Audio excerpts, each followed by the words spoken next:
খারাপ ছিল। ওইখানে একবার কবিতা আবৃত্তির আয়োজন করা হয়েছিল, আমিও সদস্য ছিলাম, এজন্য দেখতে গিয়েছিলাম। যে দেখি 4-5 জন প্রতিযোগী আর মাত্র 3 জন রয়েছে যারা কবিতার ফলাফল দিয়ে প্রথম, দ্বিতীয়, তৃতীয় স্থান ঘোষণা করবেন।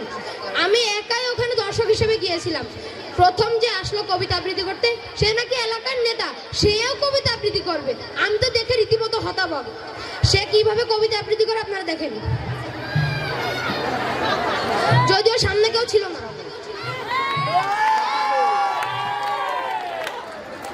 কবিতার বিষয় পড়েছিল জসিমউদ্দিনের কবর কবিতা। কবর জসিমউদ্দিন, এইখানে তোর দাদির কবর, এই ডালিম গাছের নিচে 200 বছর ভিজিয়ে রেখেছি তুই নয়নের জলে। চিন্তা ম্যাডাম পিছনে দেখা করেন। আমি তো রীতিমতো ভয়ে হতবাক। বিচারকরাও তাকে 10 মার্ক দিয়ে দিয়েছে ভয়ে। এরপর যে আসলো সে তোতলা, সেও নাকি কবিতা আবৃত্তি করছে। সে কিভাবে কবিতা আবৃত্তি করে আপনারা দেখেন।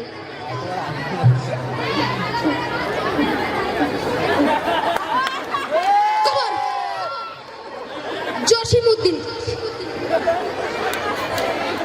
এখানে তো তাদের কবর, এই ডালিম গাছের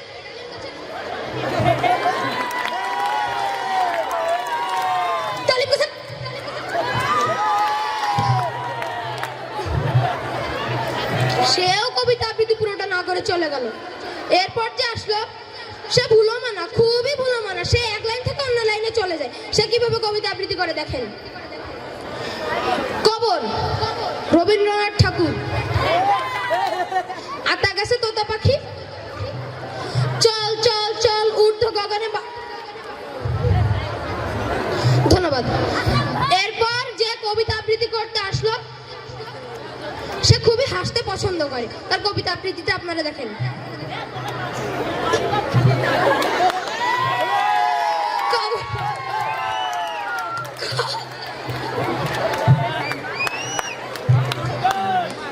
কবর জসিমউদ্দিন।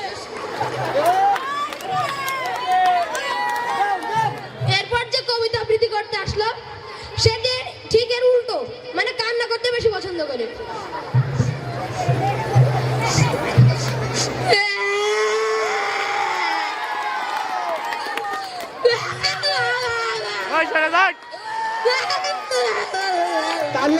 সবাই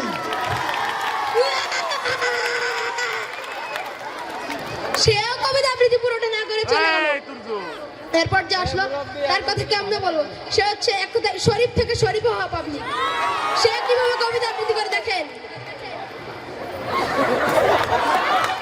কবিতা বলেছে অন্য কিছু নয়, কোথায় থেকে সবার টাকা। কবিতা কই, কবিতা জসিমউদ্দিন। কবর কবিতা বুঝছিস সবাই। এইখানে তো দাদির কবর, ডালিম গাছের নিচে তুই নয়নে ভিজিয়ে রেখেছি 30 বছর। হাসছিস কেন, আমি কি খারাপ করেছি? নিচে দেখছিস কেন, অপর টাকা। সবাইকে ধন্যবাদ। এরপর আমারও বাড়ি যাওয়ার সময় হয়ে গেল এবং কবিতার অনুষ্ঠানে শেষ হয়ে গেল। বিচারকরা এই কবিতা আবৃত্তি দেখে সবাই অজ্ঞান, সবাই এখন হসপিটাল আইসিইউতে ভর্তি আছে। তার জন্য আপনারা সবাই দোয়া করবেন তাদের জন্য। সবাইকে ধন্যবাদ। ধন্যবাদ।